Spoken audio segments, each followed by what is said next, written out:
Selamat malam. Kembali lagi bersama aku di Malam Kelam. Teman-teman pendengar, malam ini aku akan membacakan sebuah kisah nyata yang dialami oleh seorang pemuda. Sebuah kejadian yang akan membuatmu berpikir dua kali sebelum melangkah ke bangunan kosong di malam hari. Jadi, siapkan dirimu dan pastikan kamu sendirian. Sebelum kita lanjut ke ceritanya, jangan lupa like, comment, share, dan subscribe untuk mendukung channelku. Malam itu, aku kedatangan cerita dari seseorang yang bernama Adi. Usianya masih 20 tahun saat kejadian itu berlangsung. Waktu itu, ia sedang ikut ayah dan pamannya bekerja membersihkan sebuah bangunan tua yang sudah lama terbengkalai. Bangunan ini berada di pinggiran desa, jauh dari rumah-rumah warga. Berdiri sepi, besar, dengan dinding lumutan dan jendela-jendela yang sudah pecah. Dulu katanya tempat itu adalah semacam gudang, tapi sejak pemiliknya meninggal secara misterius, tak ada lagi yang berani menyentuh bangunan itu. Konon katanya sering terlihat sesosok perempuan berbaju putih berdiri di lantai kedua. Rambutnya panjang menutupi wajahnya, dan ia menatap diam ke arah jalanan. Tapi tentu saja Adi tidak mempercayai cerita itu. Bersama ayah dan pamannya, ia mulai bekerja dari pagi, membersihkan lantai, mengangkut puing, dan memperbaiki bagian bangunan yang masih bisa diselamatkan. Semua berjalan lancar sampai malam tiba. Sekitar pukul 10:30 malam, Adi diajak ayahnya pergi ke warung kecil tidak jauh dari bangunan. Mereka berjalan menyusuri jalan setapak yang gelap dan sepi. Di warung, ayahnya asik mengobrol dengan pemilik warung.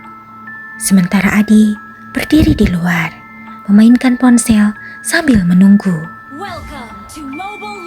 Tapi, tiba-tiba, Adi merasa ada sesuatu yang memperhatikannya. Ia menoleh ke arah bangunan tua yang tadi mereka bersihkan. Dan saat itulah, ia melihatnya. Seseorang berdiri di balik tiang bangunan. Bukan orang. Sosok itu mengenakan baju putih panjang.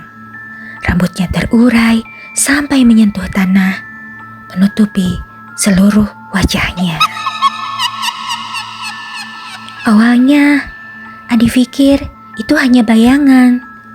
Tapi kemudian, sosok itu mulai bergerak pelan. Kepalanya miring, sangat miring, seperti sedang memperhatikannya dari jauh. Adi panik dan segera memanggil ayahnya. "Ya, itu, lihat deh." Tapi saat sang ayah keluar dari warung dan melihat ke arah bangunan, sosok itu sudah menghilang. Ayahnya hanya tertawa. Dia bilang, mungkin Adi kebanyakan nonton film horor. Tapi perasaan tak nyaman itu tetap menghantui.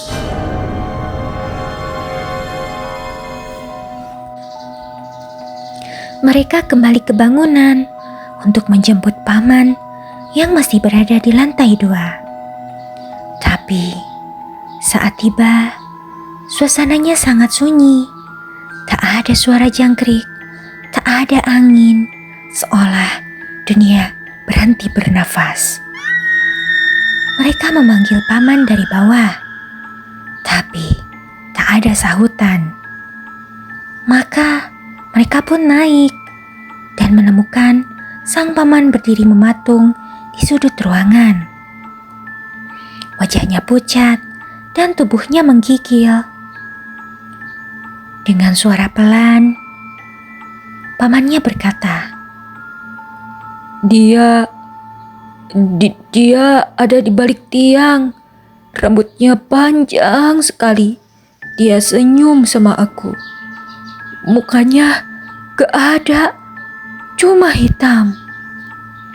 Seketika itu, tawa melengking terdengar dari lantai bawah.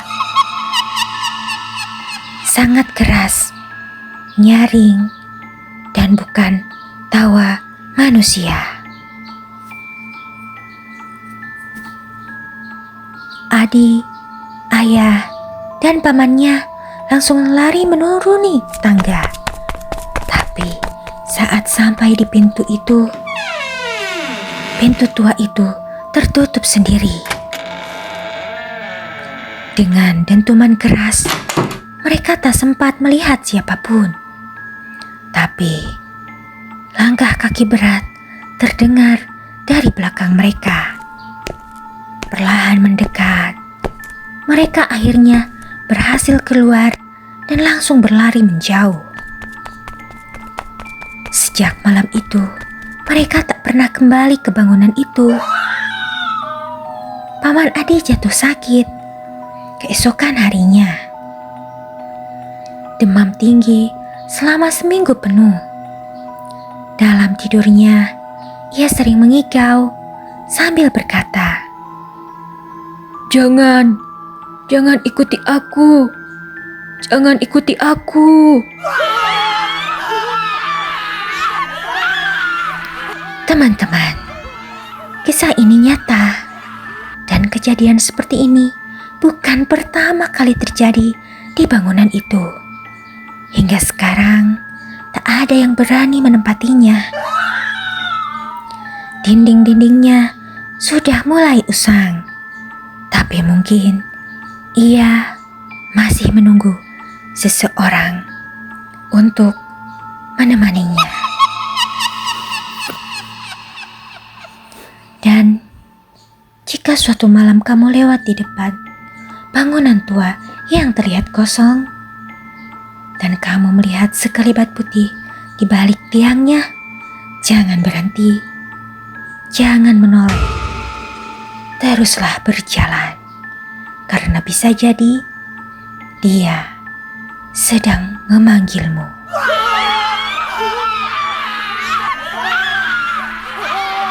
Itulah kisah malam ini di Malam Kelam. Jangan lupa untuk like, share, dan subscribe channel ini. Dan kalau kamu punya kisah horor pribadi, kirimkan saja ke kami. Karena siapa tahu ceritamu akan menjadi kisah yang kelam berikutnya.